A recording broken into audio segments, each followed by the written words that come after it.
لو عندك 4 بيضات تعالي بقى شوفي الوصفه القمر دي وحضري كده الصينيه الكبيره بتاعتك، ويلا بينا نشوف هنعمل ايه ونقول بسم الله وعلى بركه الله. جبت 4 بيضات وحطيت عليهم رشه من الفانيليا، تمام، وبعد كده قلبتهم كويس وحطيت عليهم كوبايتين من السكر، هقلبهم برده حلو.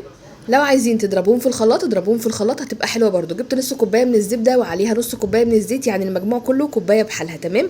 حطيتهم برده عليها وافضل بقى اللي انا اقلبهم جدا لحد ما السكر بتاعنا يدوب، عشان ده كان سكر تموين فلازم نقلب شويه حلوين عشان خاطر يدوب مننا. حطيت عليهم كوبايه من اللبن وبعد كده حطيت عليهم زبدتين وهقلبهم برده حلو. وبعد كده بقى هحضر المواد اللي هي الجافه. عباره عن ايه بقى المواد الجافه؟ عباره عن، عارفين الكوبايه اللي انا كنت بعاير بيها الحاجات اللي فاتت، هي نفس الكوبايه، هحط بيها 4 كوبايات من الدقيق وهحط عليهم كيسين بيكنج باودر وهنخلهم كويس جدا مع بعض. وبعد كده هحط رشه من الملح.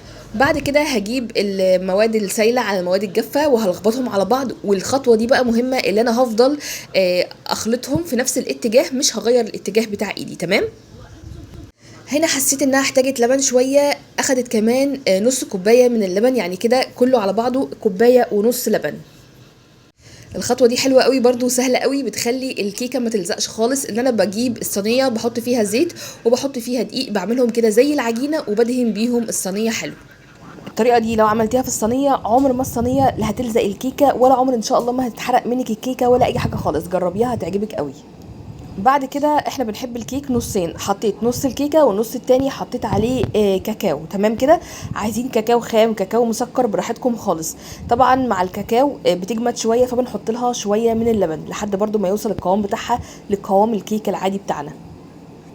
بعد كده حطيت النص اللي بالكاكاو على الكيكه وهضربهم حلو كده علشان خاطر نخرج منهم الهواء. وبعد كده هدخلها على الفرن، الفرن يكون سخن من قبلها. واول ما هدخل الكيكه الفرن ههدي عليها النار خالص وهسيبها تستوي براحتها، وممنوع افتح عليها الفرن الا بعد نص ساعه. ليه؟ عشان خاطر ما تهبطش مننا. بصوا الكيكه عامله ازاي، بسم الله ما شاء الله، حلوه جدا وطعمها كمان تحفه. جربوها هتعجبكم ان شاء الله. ما تنسوش بقى تكتبوا لي كده في الكومنتات بتتابعوني منين، واهم حاجه ما تنسوش لو وصلتوا لهنا تصلوا على النبي بتتابعوني.